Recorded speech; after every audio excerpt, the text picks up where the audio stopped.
It's the most fun in the park when you're laughing in the dark.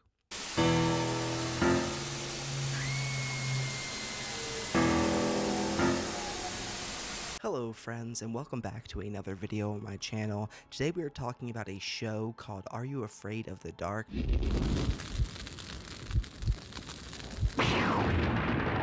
More specifically, we're talking about an episode called The Tale of Laughing in the Dark, and it's a chilling episode for a kid show, and I am very excited to talk about it, so let's just dive right in.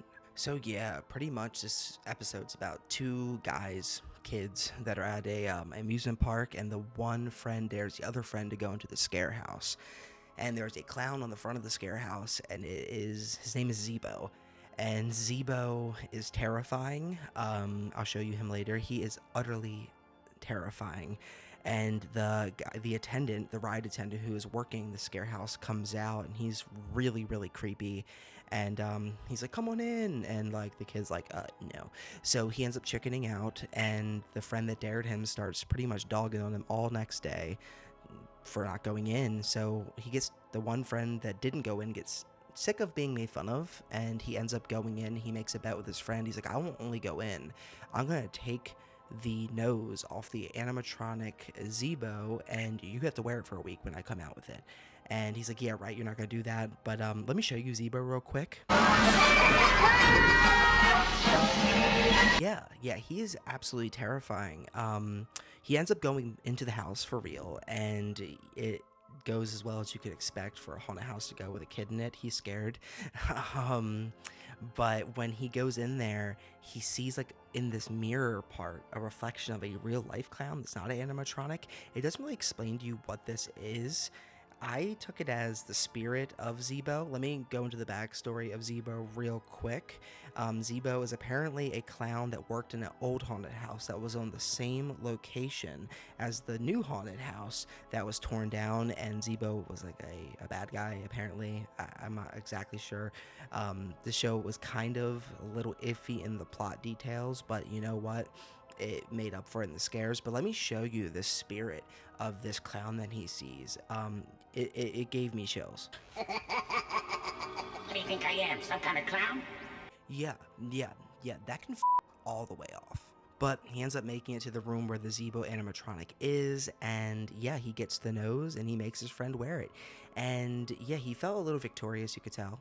And he starts making fun of his friend, and the friend that was originally making fun of him doesn't like what kind of ended up happening in return. So, you know, he starts kind of bitching a little bit, but things start getting creepy, and creepy very quack? What the fuck? Very fast. So yeah, one night he gets a phone call on the phone who he assumes is his friend, and it's like an evil clown saying, "Give it back."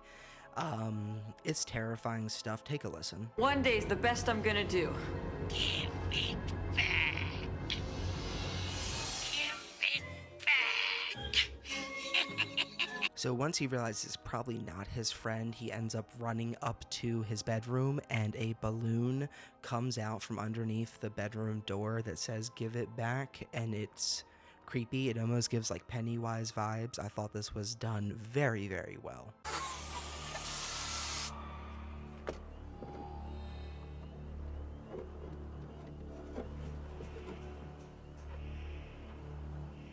So ultimately, this kid is smart enough. He's like, "You know what? I'm going to go give the animatronic his nose back. I'm going to go back to this scary-ass haunted house and give him his nose back." And he does that. And it's just as scary this time around for him. All the animatronics are off, but the Zeebo one's actually alive, and like smoke comes out from under the door. It's pretty dope.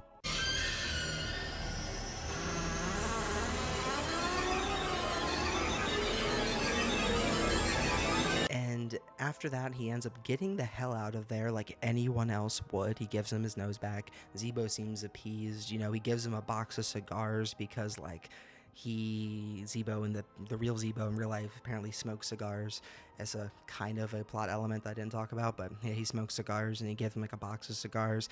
Very different times, because nowadays a kid would not have any access to even buy cigars. You gotta be 21 here in the States, but in the 90s. I guess it was fair game. I don't know.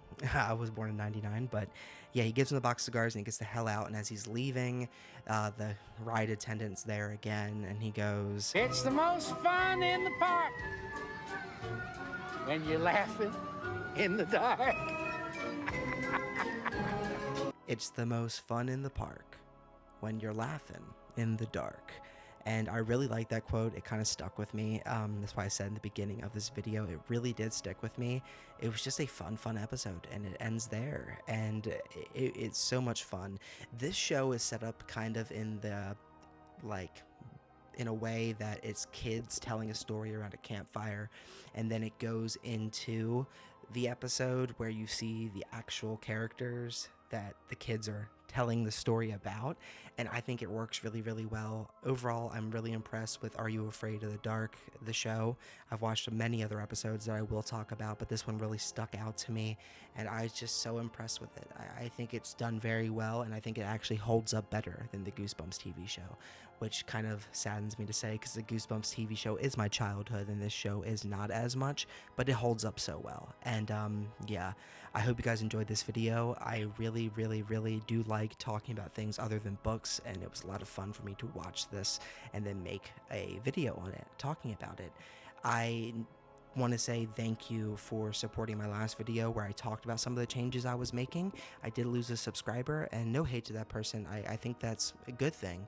If this content isn't something that you guys are interested in, there's no point in being subscribed, because I want authenticity. I'm not here to be YouTube famous. I don't care about the subscriber count. I'm here to talk about things I enjoy. So yeah, guys, God bless you, and I'll catch you in the next one.